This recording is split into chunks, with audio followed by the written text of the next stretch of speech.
Peu coûteux mais savoureux, le sel et les épices ont séduit les convives du monde entier.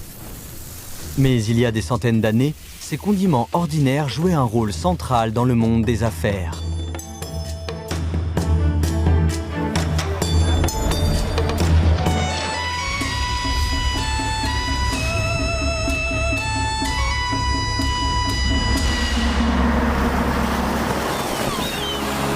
En 1443, les aventuriers portugais ambitieux ont emprunté des routes commerciales maritimes, naviguant sur la côte occidentale de l'Afrique, avec leurs caravelles aux voiles triangulaires.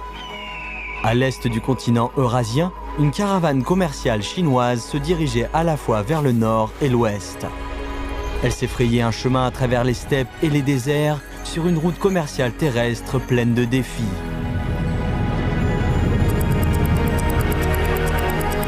L'histoire est remplie de coïncidences fascinantes de ce genre. Les principaux acteurs de ces deux chapitres historiques étaient les épices et les condiments communs d'aujourd'hui. Dans l'Europe médiévale, la valeur des épices était comparable à celle de l'or. La demande pour ces produits a encouragé les voyages d'exploration à travers les océans. Ce furent les premiers pas vers la mondialisation. Dans le royaume d'Abyssinie, au VIe siècle, les épices pouvaient être échangées contre leur poids en or. Dans la Chine ancienne, cette marchandise rentable a donné naissance à un groupe commercial légendaire, les marchands du Shanxi, qui ont prospéré pendant plus de 5 siècles grâce au sel en ouvrant une voie commerciale séculaire entre la Chine et l'Europe, la grande route du thé. Cela a également contribué sous les dynasties Ming et Qing à l'extension et à la reconstruction de la route de la soie des Han occidentaux.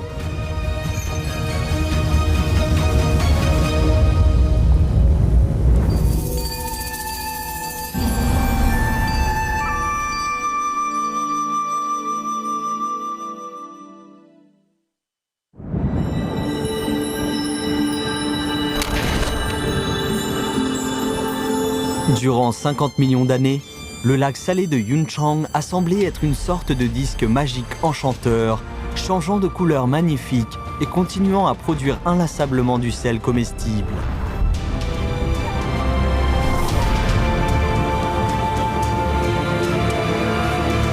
Le sel est l'un des plus anciens produits de l'histoire humaine.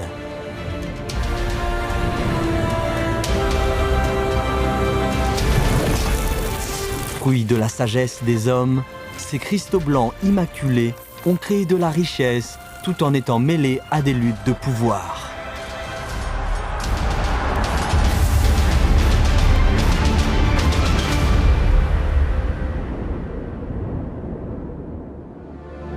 Au 8e siècle avant Jésus-Christ, à l'âge axial, la Chine a connu les bouleversements de la période des printemps et automnes et de celle des royaumes combattants.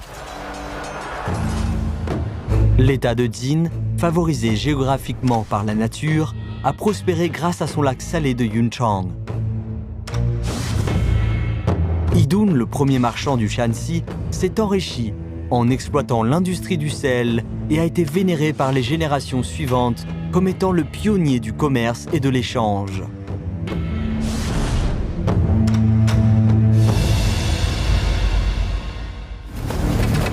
Au Shanxi, le sel a toujours été le centre des activités commerciales.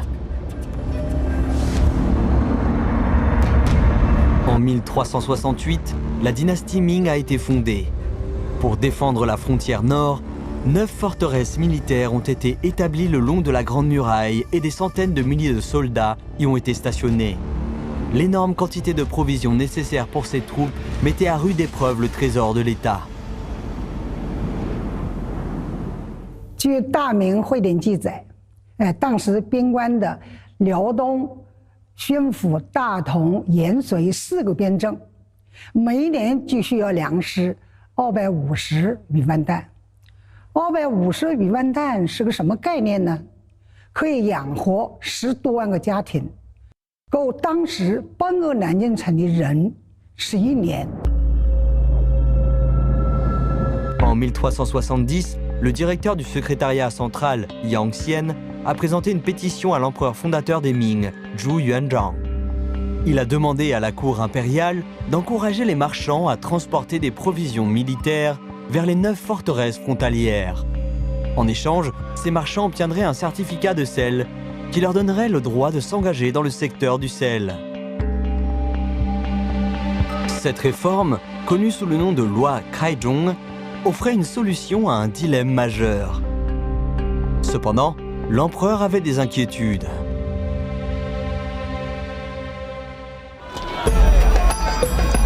Dans la société agricole chinoise, les 4 classes qui composaient le peuple, à savoir les érudits, les agriculteurs, les artisans et les marchands, avaient un statut social fixe. Les marchands se trouvaient en bas de l'échelon. Même sous la dynastie Song, une période de prospérité économique où l'économie de marché était florissante, ils étaient toujours considérés comme des individus peu fiables et peu consciencieux. Les marchands étaient donc soumis à diverses restrictions en matière d'habillement, de nourriture, de logement et de déplacement. Ils étaient également interdits d'occuper des postes officiels. C'est pourquoi peu de gens osaient braver les tabous sociaux et se lancer dans le commerce. Cependant, l'empereur a rapidement oublié ces détails devant les longues files de caravanes apportant des provisions aux militaires. Lorsque la loi Kaizhong a été promulguée, de nombreux marchands du Shanxi ont livré plus de 100 000 d'ânes de céréales aux entrepôts frontaliers. Les salines de Hedong sont devenues un centre commercial animé. Même les salines de Lianghuai, loin dans le Jiangsu, et celles de Chonglu, dans le Hebei, étaient remplies de marchands du Shanxi. Aujourd'hui encore, plus de 600 ans plus tard, les gens se demandent toujours pourquoi la plupart des personnes qui se rendaient dans les villes frontalières pour faire des affaires venaient du Shanxi. Pourquoi seuls les marchands du Shanxi ont-ils créé ce miracle d'une richesse incroyable en profitant de la situation ?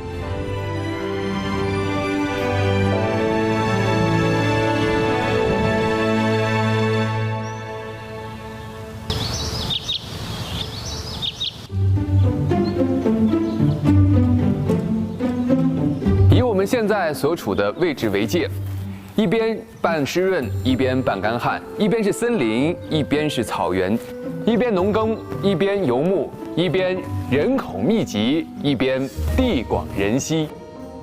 将这片土地自然分割成截然不同2种景象的这条线，正是地理学上的400毫米等降水量线。中国人常说靠天吃饭，如果一个地方的年降水量超过400毫米，这个地方的人们就无法进行农业种植，所以这条400毫米等降水量线就成了农耕文明的自然极限。在这条线的2侧形成了气质迥异的2个民族：中原农耕民族和北方游牧民族。À la frontière nord de l'Isoyet se dresse la Grande Muraille qui a servi de barrière contre les cavaleries des tribus nomades. Cependant, cela n'a jamais empêché la fusion des groupes ethniques du nord et de la plaine centrale. La Grande Muraille fut non seulement le témoin historique des conflits ethniques, mais elle fut aussi un couloir des échanges culturels ainsi qu'un pivot commercial. 无论是在任何的政治条件下，或者是战争环境下，民间的商业交往是始终存在的。中原地区的手工业制品，在北方少数民族呢深受欢迎，边贸就特别的繁盛。 Le Shanxi est connu pour ses montagnes et ses eaux qui jouent un rôle de barrière, surtout le fleuve Jaune à l'extérieur et le mont Taihang à l'intérieur. L'intégration profonde des ethnies a incité les habitants du Shanxi à franchir les barrières naturelles. Même entourés de hautes montagnes, ils ont toujours été ambitieux et pionniers.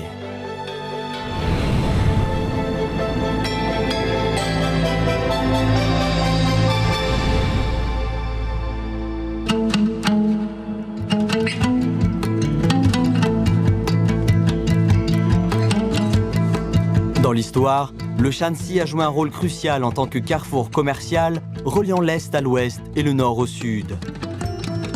Il a été une composante essentielle du grand réseau commercial de la ceinture et la route. À l'époque des Wei du Nord, le point de départ oriental de la route de la soie était situé dans l'actuelle ville de Datong, une métropole orientale dont l'importance rivalisait avec celle de Paris aujourd'hui.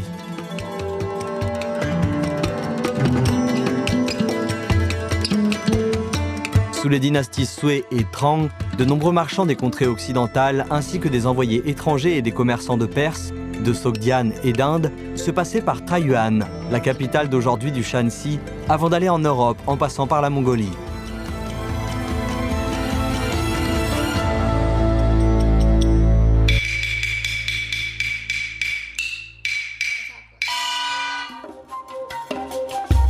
À la fin du XIIIe siècle, le voyageur italien Marco Polo a décrit dans son carnet de voyage ses impressions sur Taiyuan, qui seront révélées au monde entier. 我从意大利来到中国，游历到太原府，发现这里的商业相当发达，葡萄园非常多，远处的葡萄酒被放用到提当各处不产酒的地方。 要说游历山西，我可比你早了700多年。我们西域山队在公元6世纪就来到了古靖远，我们把带来的宝石、精宁器皿卖到，再把当地的丝绸锦帛带回去。我们是古丝绸之路上往来山西的重要客商。 Grâce à leurs fréquents échanges commerciaux, les marchands du Shanxi ont construit un réseau logistique et commercial à l'échelle nationale. Ils ont créé divers canaux d'approvisionnement, offrant un grand éventail de marchandises, allant des petites aiguilles aux grandes livraisons de coton et de céréales. Ce réseau et ces canaux sont devenus des avantages importants pour les marchands du Shanxi, qui ont ainsi pu saisir l'occasion de transporter des céréales et du sel lorsque l'opportunité commerciale liée à la loi Kaizhong s'est présentée. 纳粮换盐引并非很容易做的买卖，因为这里边它的商业风险是难以预料的。你比如说政策的变化，手中的盐引不能及时兑现，等等。也就是说，要求经营者他不但要具备精明的商业头脑，而且要具备能够承担巨大商业风险的胆量。就是在别人忧郁的时候，晋商 紧紧地抓住了这个机遇，顺势而为，完成了自己的原始的资本积累，拉开了他们建立自己商业帝国的序幕。 La loi Kaizhong a finalement donné naissance à un formidable conglomérat qui était prêt à quitter son foyer pour explorer un réseau commercial plus étendu. Ils ne se sont pas contentés d'une prospérité modeste, mais se sont lancés dans des voyages encore plus vastes, à la recherche inlassable de nouveaux horizons.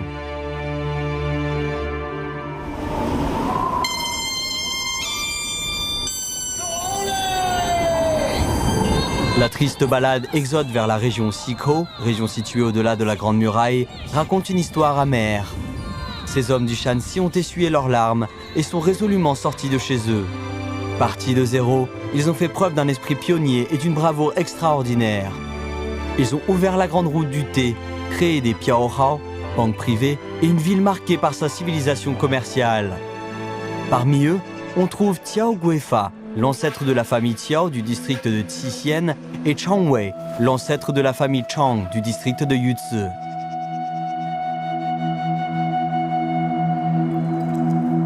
位于山西北部的雁门关是万里长城的重要关口，它以险著称，被誉为中华第一关。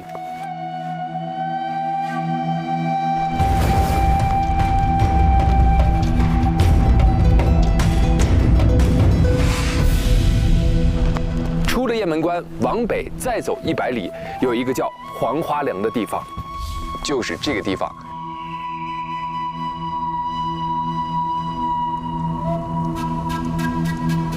这有一个岔路口，一条路通往张家口，一条路通往沙湖口。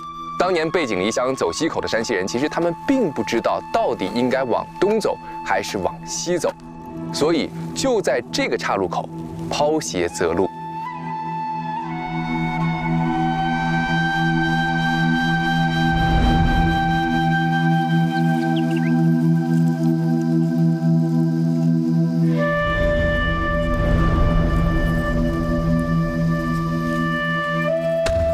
Si la chaussure pointait vers la gauche, ils allaient vers l'ouest, et si elle pointait vers la droite, ils allaient vers l'est. C'était un pari audacieux qui représentait leur espoir d'améliorer leur vie dans un monde plus vaste. Xiao Guifa, un fermier du district de Xixian, s'est dirigé vers l'ouest. Il gagnait sa vie comme chamelier. En se serrant la ceinture, il a ouvert une boutique de tofu à Baotou avec toutes ses économies.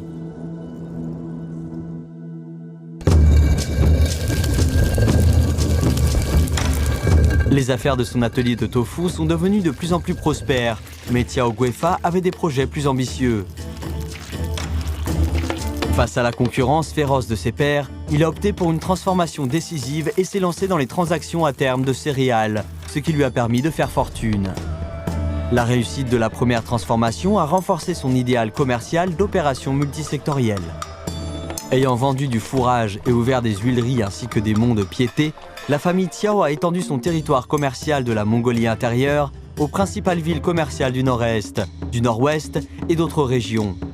Grâce aux efforts et au travail dur de plusieurs générations, les actifs de la famille Xiao ont atteint 10 millions de taels d'argent et ils sont devenus l'un des leaders parmi les marchands du Shanxi sous les dynasties Ming et Qing. 山西上人到抱头经商，杀虎口是必经之路。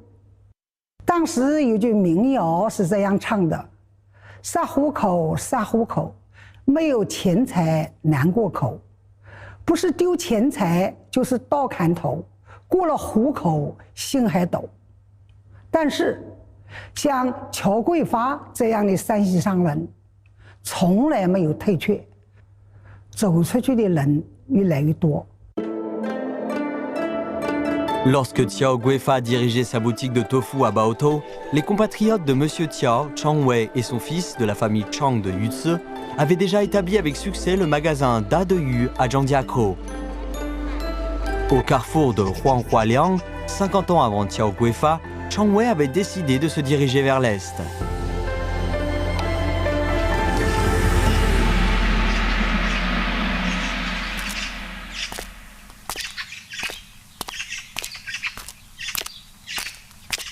在长家庄园一直展示着这样一个牧羊铲，因为常氏祖先以耕种畜牧为业，历经7代人的积累，到第8代常威时已经不愁温饱，但他并不满足于老婆孩子热炕头的小日子。这个两侧有带的行包叫烧马，也叫搭链。当年常威就是披着这样一个搭链走出了家门。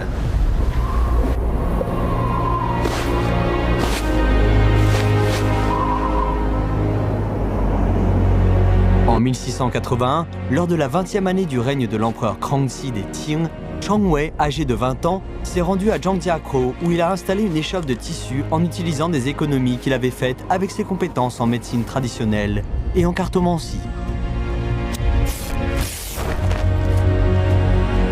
Grâce aux efforts inlassables de 2 générations pendant plusieurs décennies, lorsque Chang Wei est retourné dans sa ville natale après sa retraite, la famille Chang avait établi 2 marques commerciales importantes à Zhangjiakou, Da de Chang et Da de Yu.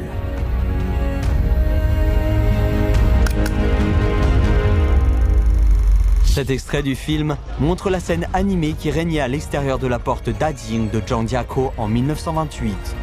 Les caravanes de chameaux étaient prêtes à entamer de longs et pénibles voyages. L'écrivain russe A.M. Pozniv a noté dans son journal de voyage ce qu'il a vu à Zhangjiakou en 1892. Sur les falaises de la vallée du mont Yuanbao, des boutiques aux marchandises abondantes se dressent en rangées. Elles appartiennent principalement à des marchands de Pékin et du Shanxi qui viennent à Zhangjiakou pour faire du commerce.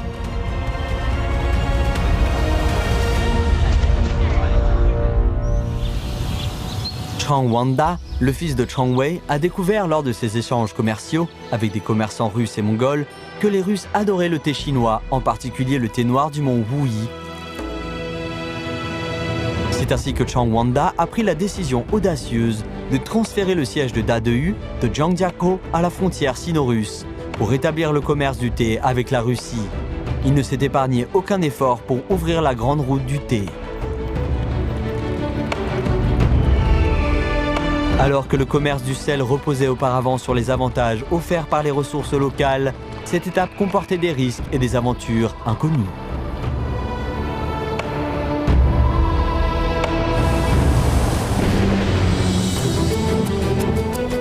Comme l'écrit Lu Xun, il n'y avait pas de route à l'origine, mais quand les gens passent en grand nombre par un même endroit, une route finit par y être tracée. Le cadet de la famille Chang est sorti de l'ombre de ses ancêtres pour s'aventurer au-delà des frontières de la Chine, se frayant un chemin vers un monde plus vaste.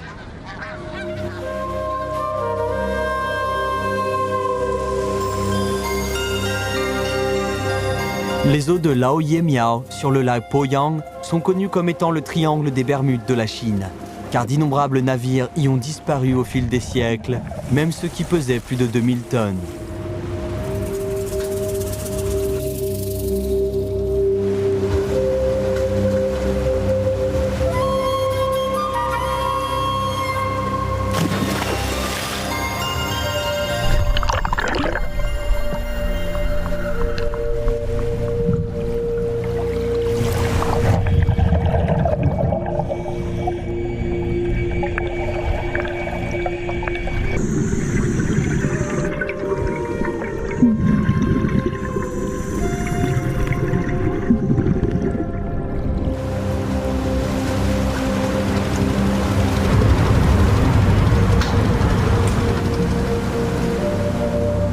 Autrefois, lorsque les marchands du Shanxi partaient du Fujian vers le nord pour commercer à Kiakta, ils devaient traverser les eaux traîtresses de ce lac.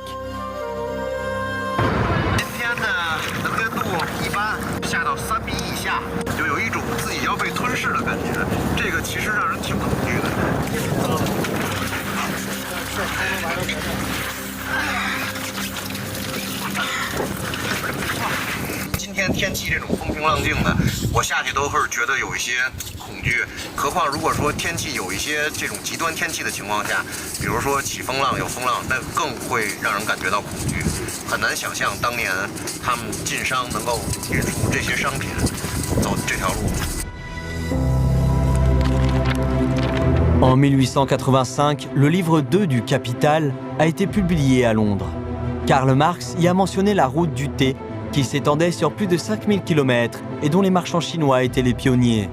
Les feuilles de thé étaient transportées par voie terrestre à l'aide de chameaux et de chariots à bœuf jusqu'à Zhangjiakou, la forteresse frontalière de la Grande Muraille.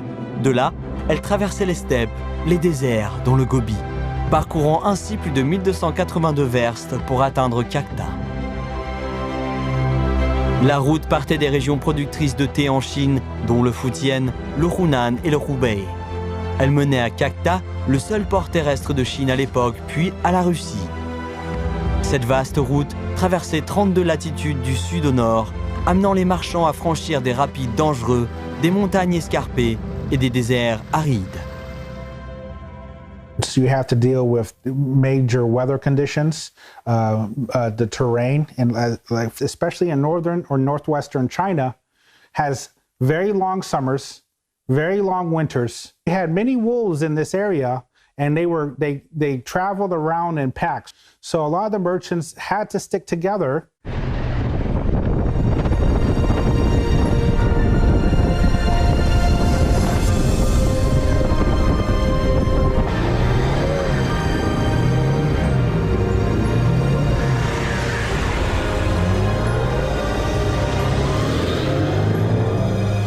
这个红山大沙漠呢，是张家口到库隆的必经之路。它在夏天的时候，它的气温可以高达40-50度，到了冬天呢，又可以达到零下40-50度。对商人来说，是走沙漠就相当于冰与火的考验。当年商人们走到这里的时候，经常是黄沙满天，很容易迷失方向。 Au printemps de l'année 1758, alors qu'elle se rendait à Kowloon, la caravane de chameaux de Chang Wanda a été prise dans une violente tempête de sable. Ils se sont perdus dans le désert pendant des jours et n'ont pu trouver aucune goutte d'eau. Alors que tout le monde gisait dans le désert, le fidèle chameau de Monsieur Chang s'est soudain levé et s'est libéré de ses rênes.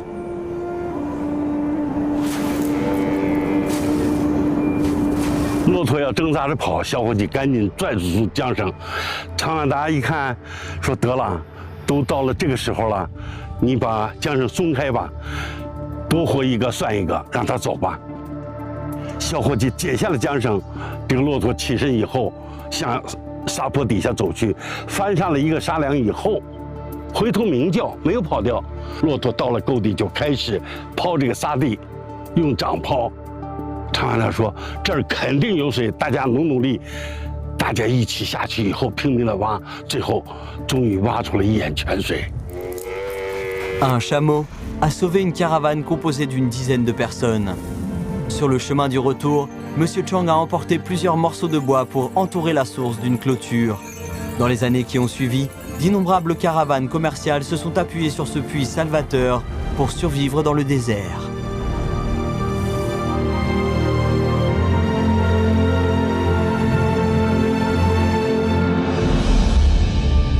从库伦到恰克图，这段路不是很长，但是经常在这儿可以碰到匪帮，语言不通，只要一见面，必须是真刀真枪的干，要不你杀死他，要不他杀死你。所以说这条路是非常悲壮的一条路。成功的商人，实际上是非常有限的。更多的山西商人走出去的山西商人，客死他乡的，埋骨荒漠的非常多。 Ils sont arrivés là où d'autres n'auraient pas osé aller et ont enduré des épreuves que d'autres n'auraient pas pu supporter. De la 9e génération de la famille Chang, représentée par Chang Wanda, à sa 13e génération, il y a eu 396 hommes et 39 d'entre eux sont morts loin de chez eux lors d'expéditions commerciales.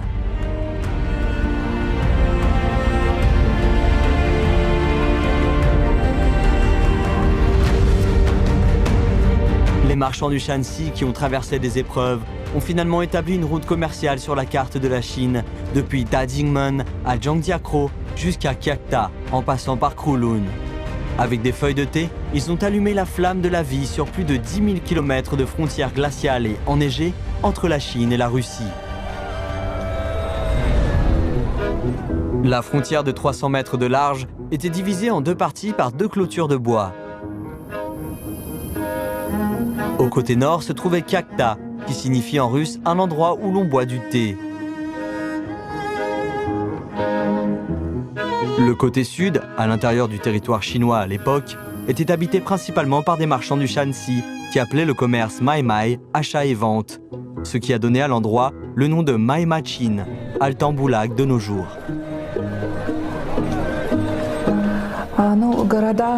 Маймайчен и Кяхта являются стратегическими городами в торговле в те времена. Если мы посмотрим на географию расположения этих двух городов, они находятся друг против друга. И между ними находится очень-очень узкая полоса, которая, как мы говорим, ничейная такая. Да? Именно это место, оно дало развитие как сибирским регионам России, так и регионам Китая. Потому что постоянно через именно эти города поступали товары из Китая благодаря шаньсийским купцам. И на территории Сибири открывалось огромное количество магазинов с товарами, которые были доставленными именно шаньсийскими купцами. Autrefois déserte et improductive, Kiakta s'est transformée en un centre commercial.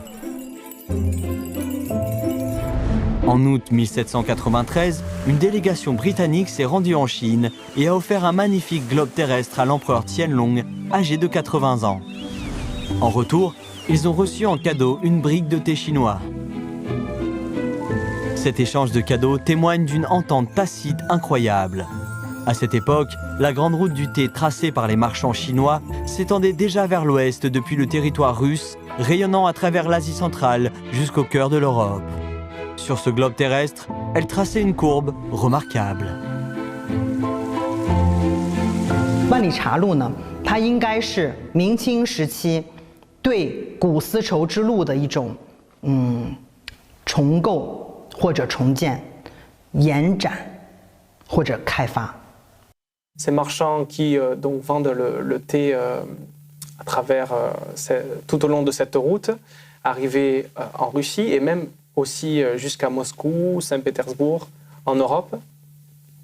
Et ils ont, je pense, comme la route de la soie auparavant et comme l'initiative La Ceinture et la Route aujourd'hui, ils ont aussi joué un rôle très important dans le rapprochement entre les pays qu'elle traversait, des rapprochements culturels, diplomatiques, économiques et humains.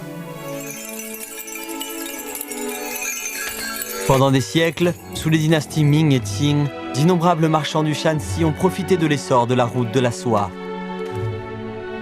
Partout où ils allaient, ils apportaient la richesse et répandaient les graines de la civilisation, reliant des contrées éloignées qui étaient auparavant géographiquement séparées. La chanson Exode vers la région Sikou fait résonner la grande symphonie du commerce eurasien et des échanges économiques et culturels mondiaux.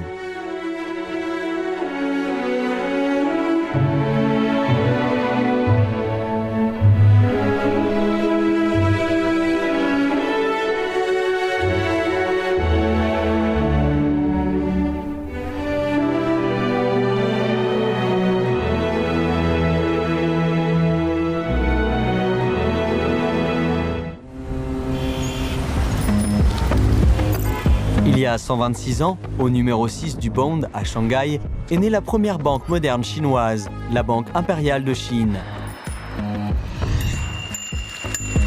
Mais savez-vous que sa grand-mère, la banque privée Zhe Shangchang, est née 74 ans avant elle ?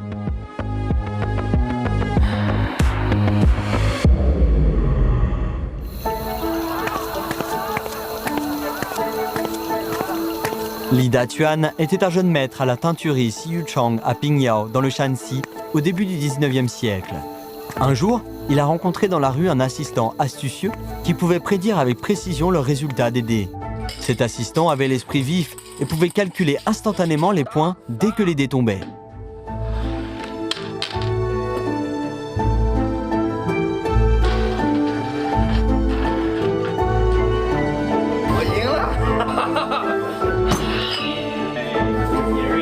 Cette rencontre fortuite est à l'origine d'une légende glorieuse dans l'histoire de la finance.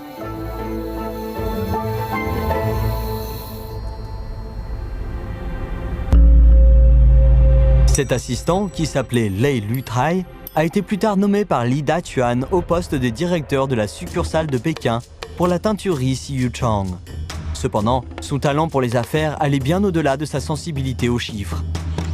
有一次，李大全一位在天津做生意的朋友想带着银子去北京，为避免运输麻烦，就把银子存到了西域城天津分号，再开具收款证明，拿着证明到北京分号取银子。这个不经意的人情往来，却让雷吕泰捕捉到了一个巨大的商机。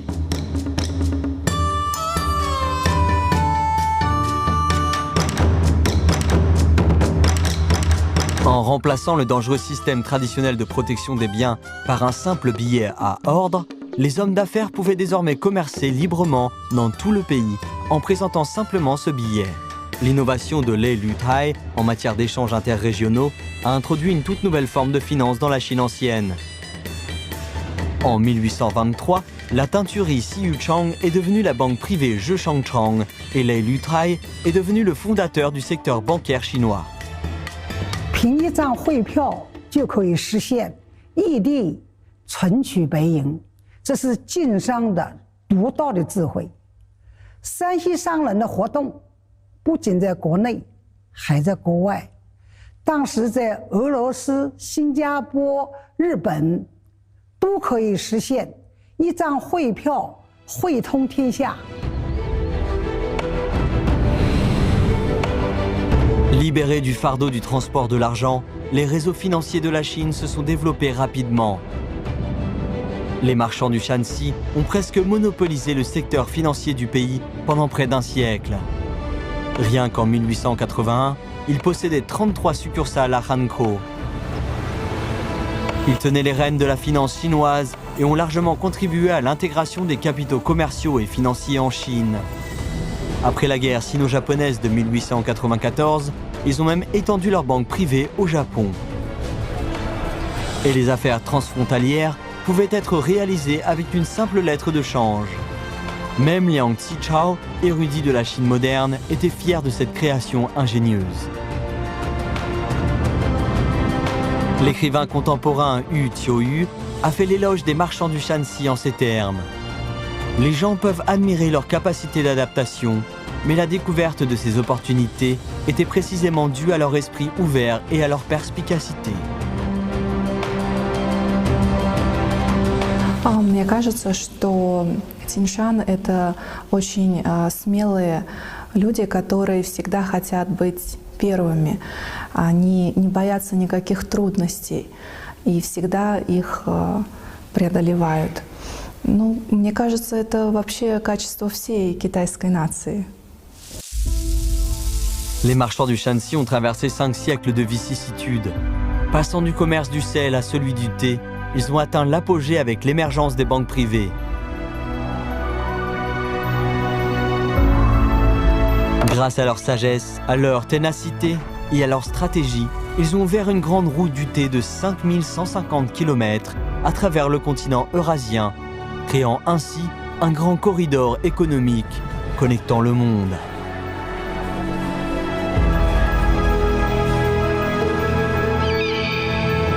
Plus ouvert est l'esprit, plus l'ambition est grande. Les marchands du Shanxi, parmi les plus riches du pays à leur époque, ont légué à la postérité bien plus que de somptueuses résidences et domaines. Leurs légendaires récits d'exploration sur des milliers de kilomètres, à la découverte de mondes inconnus, résonnent comme des échos dans l'immensité de l'histoire.